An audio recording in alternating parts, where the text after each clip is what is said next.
ഇറാനിൽ നടത്തിയ ഫെബ്രുവരി 28 നടത്തിയ ആക്രമണങ്ങൾക്ക് ശേഷം ഇറാന്റെ പരമോന്നത നേതാവായി ചുമതലയേറ്റ മൊജ്തബ ഖമീനിയുടെ ആരോഗ്യനില അതീവ ഗൗരവമായി തുടരുന്നതായി റിപ്പോർട്ടുകൾ.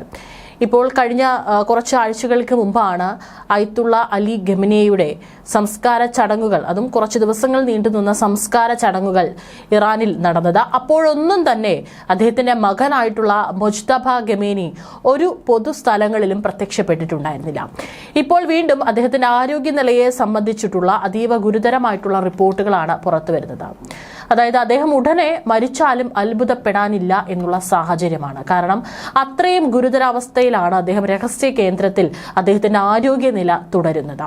അദ്ദേഹം ഉടനെ തന്നെ മരണപ്പെട്ടേക്കാം എന്ന തരത്തിലുള്ള ആശങ്കകൾ രാജ്യത്തെ ഭരണകൂടത്തിന്റെ ഉയർന്ന തലങ്ങളിൽ ശക്തമായി തന്നെ ഇപ്പോൾ പ്രചരിക്കുന്നുണ്ട്. പ്രമുഖ മാധ്യമമായ ഇറാൻ വയറാണ് ഇറാന്റെ പ്രസിഡന്റ് മസൂദ് പെസഷ്കിയാന്റെ ഭരണകൂടവുമായി അടുത്ത ബന്ധമുള്ള രണ്ട് പ്രമുഖ സ്രോതസ്സുകളെ ഉദ്ധരിച്ച് ഈ വാർത്ത പുറത്തുവിട്ടിരിക്കുന്നത്. കഴിഞ്ഞ ഫെബ്രുവരി 28 നടന്ന US-ഇസ്രായേൽ സംയുക്ത വ്യോമാക്രമണത്തിലാണ് മൊജ്തബയുടെ പിതാവും മുൻ പരമോന്നത നേതാവുമായ അയത്തുള്ള അലി ഖമീനിയും കുടുംബാംഗങ്ങളും കൊല്ലപ്പെട്ടത്. ഈ ആക്രമണത്തിന് ശേഷം ഇറാന്റെ മന്ത്രിസഭാ അംഗങ്ങളെയോ മറ്റു മുതിർന്ന നേതാക്കളെയോ നേരിട്ട് കാണാൻ മൊജ്തബ ഖമീനി തയ്യാറായിട്ടില്ല. ഇതേ തുടർന്ന് അദ്ദേഹത്തിന്റെ ആരോഗ്യസ്ഥിതിയെക്കുറിച്ച് രാജ്യത്തെ ഉയർന്ന ഭരണതലങ്ങളിൽ വൻ രീതിയിലുള്ള ഊഹാപോഹങ്ങൾ പരക്കാൻ തുടങ്ങിയത്.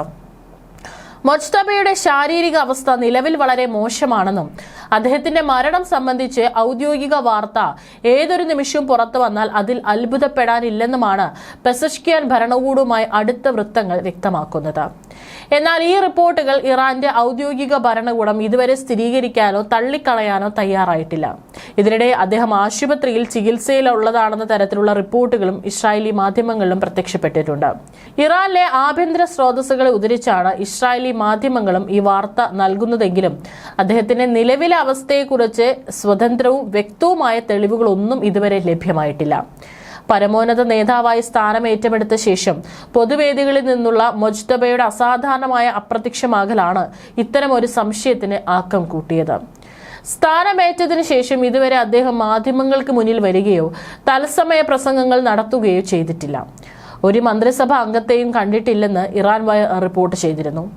അദ്ദേഹത്തിന്റെ പേരിൽ ചില അച്ചടിച്ച പ്രസ്താവനകൾ ഇറാന്റെ ഔദ്യോഗിക മാധ്യമങ്ങളിലൂടെ പുറത്തുവിടുക മാത്രമാണ് ചെയ്യുന്നത്.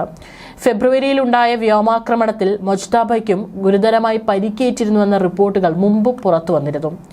ഇതിനുശേഷമാണ് ഭരണ നടത്തിപ്പിലുള്ള അദ്ദേഹത്തിന്റെ ശേഷിയെ ചോദ്യം ചെയ്തുകൊണ്ട് ചോദ്യങ്ങൾ ഉയർന്നത്.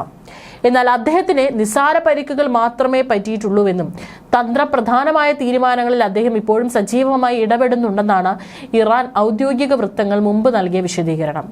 അതേസമയം പരമോന്നത നേതാവുമായുള്ള ആശയവിനിമയം നിലവിൽ ഏറെ പ്രയാസകരമാണ് എന്ന് പ്രസിഡന്റ് മസൂദ് പെസഷ്കിയാൻ തന്നെ ഈ ആഴ്ച ഇറാന്റെ സ്റ്റേറ്റ് ടെലിവിഷന് നൽകിയ അഭിമുഖത്തിൽ തുറന്നു പറഞ്ഞിട്ടുണ്ട്. ഇത് അദ്ദേഹത്തിന്റെ ആരോഗ്യനിലയെക്കുറിച്ചുള്ള ഊഹാപോഹങ്ങൾക്ക് കൂടുതൽ ബലമേകുന്നതായിരുന്നു. ഇതിനിടയിൽ ഇറാൻ ഇന്റർനാഷണൽ പുറത്തുവിട്ട മറ്റൊരു റിപ്പോർട്ടും വലിയ ആകാംക്ഷയ്ക്ക് വഴിവെച്ചിട്ടുണ്ട്. ടെഹ്റാനിലെ ഒരു അതീവ രഹസ്യമായ ഒരു സ്ഥലത്ത് വെച്ച് പ്രസിഡന്റ് പെസഷ്കിയാൻ പരമോന്നത നേതാവ് മൊജ്തബ ഖമീനിയാണെന്ന് പരിചയപ്പെടുത്തിയ വ്യക്തിയുമായി കൂടിക്കാഴ്ച നടത്തിയെന്നാണ് റിപ്പോർട്ട്. പൂർണ്ണമായും ഇരുട്ടിലായിരുന്ന ഒരു വാഹനത്തിനുള്ളിൽ വെച്ചായിരുന്നു ഈ കൂടിക്കാഴ്ച നടന്നത്. കൂടിക്കാഴ്ചയിൽ ആ വ്യക്തിയുടെ മുഖം കാണാൻ പെസഷ്കിയാന് സാധിച്ചിരുന്നില്ല. താൻ കേട്ട ശബ്ദം യഥാർത്ഥത്തിൽ മൊജ്തബ ഖമീനിയുടേത് തന്നെയാണോ എന്ന കാര്യത്തിൽ പിന്നീട് പ്രസിഡന്റ് തന്നെ സംശയം പ്രകടിപ്പിച്ചതായി റിപ്പോർട്ടിൽ പറയുന്നു. ഇത് ഭരണകൂടത്തിനുള്ളിലെ നിഗൂഢതകൾ വർദ്ധിപ്പിക്കുന്നു. അവകാശവാദങ്ങൾ സ്വതന്ത്രമായി സ്ഥിരീകരിച്ചിട്ടില്ല. ഖമീനി ഗുരുതരാവസ്ഥയിലാണെന്ന് ഇറാനിയൻ അധികൃതർ പ്രഖ്യാപിച്ചിട്ടില്ല. അതേസമയം ഇസ്രായേലി മാധ്യമങ്ങളിൽ പ്രചരിക്കുന്ന റിപ്പോർട്ടുകളും അദ്ദേഹത്തെ അടുത്തിടെ ആശുപത്രിയിൽ പ്രവേശിപ്പിച്ചതായി അവകാശപ്പെടുന്നുണ്ട്. ഈ റിപ്പോർട്ടുകൾ ഇറാനിയൻ സ്രോതസ്സുകളെ ഉദ്ധരിക്കുന്നുണ്ടെങ്കിലും അദ്ദേഹത്തിന്റെ നിലവിലെ അവസ്ഥയെക്കുറിച്ച് സ്വതന്ത്രമായ തെളിവുകൾ നൽകിയിട്ടില്ല. US-ഇസ്രായേൽ സഖ്യവുമായുള്ള കടുത്ത സൈനിക സംഘർഷങ്ങളും ഹോർമുസ് കടലിടുക്കുമായി ബന്ധപ്പെട്ട സങ്കീർണമായ ചർച്ചകളും നിലനിൽക്കുന്ന നിർണായക ഘട്ടത്തിലാണ് ഇറാൻ ഇപ്പോൾ. അന്താരാഷ്ട്ര തലത്തിൽ രാജ്യം ഇത്രയധികം സമ്മർദ്ദം നേരിടുമ്പോഴും പരമോന്നത നേതാവിനെ കാണാനോ നേരിട്ട് സംസാരിക്കാനോ സംസാരിക്കാനോ പ്രസിഡന്റോ മറ്റു ഉന്നത ഉദ്യോഗസ്ഥർക്കോ കഴിയുന്നില്ലെന്ന് ഈ വാൾ സ്ട്രീറ്റ് ജേണൽ അടക്കം റിപ്പോർട്ട് ചെയ്യുന്നുണ്ട്.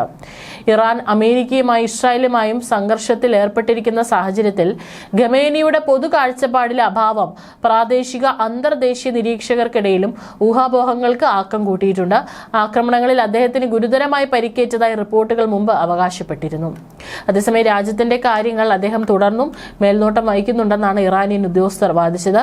ആക്രമണങ്ങളിൽ അദ്ദേഹത്തിന് ഗുരുതരമായതോ വികലാംഗമായതോ ആയ പരിക്കുകൾ സംഭവിച്ചിട്ടുണ്ടെന്നും പാശ്ചാത്യ പ്രതിപക്ഷ രഹസ്യാന്വേഷണ സ്രോതസ്സുകൾ പലപ്പോഴും സൂചിപ്പിച്ചിട്ടുണ്ട്. ഏതായാലും ഒരു സ്ഥിരീകരണം വന്നിട്ടില്ല. കഴിഞ്ഞ ഒരാഴ്ച മുമ്പ് US പ്രസിഡന്റിനോട് ഒരു മാധ്യമപ്രവർത്തകർ ചോദിച്ചു, മുജ്തബ ഖമേനി എവിടെയാണെന്ന് എന്നുള്ളത് താങ്കൾക്ക് അറിയുമോ എന്നുള്ള ചോദ്യത്തിന് അദ്ദേഹം കൃത്യമായിട്ട് ഒരു മറുപടി നൽകിയില്ല. അദ്ദേഹം എവിടെയാണെന്ന് തനിക്ക് അറിയുകയോ അറിയാതിരിക്കുകയോ ചെയ്യാം, അതിനുള്ള എല്ലാ സാധ്യതകളും ഉണ്ട് എന്നുള്ള ഒരു മറുപടിയാണ്, ഒഴുക്കമട്ടിലുള്ള ഒരു മറുപടിയാണ് അദ്ദേഹം നൽകിയത്.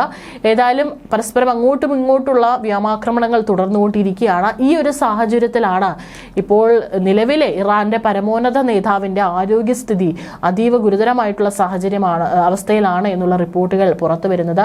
ഈ ഒരു പരമോന്നത നേതാവിനെ നഷ്ടപ്പെട്ടു കഴിഞ്ഞാൽ ഇറാനെ സംബന്ധിച്ച് മറ്റൊരാളെ വീണ്ടും ആ തലപ്പത്തേക്ക് ഉയർത്തിക്കൊണ്ടുവരികയും അയാളെ വീണ്ടും ആക്രമിക്കപ്പെടുന്ന ഒരു സാഹചര്യം ഉണ്ടാവുകയും ചെയ്യും. അതിനായിട്ടാണ് ഇസ്രായേലും അമേരിക്കയും കാത്തിരിക്കുന്നത്.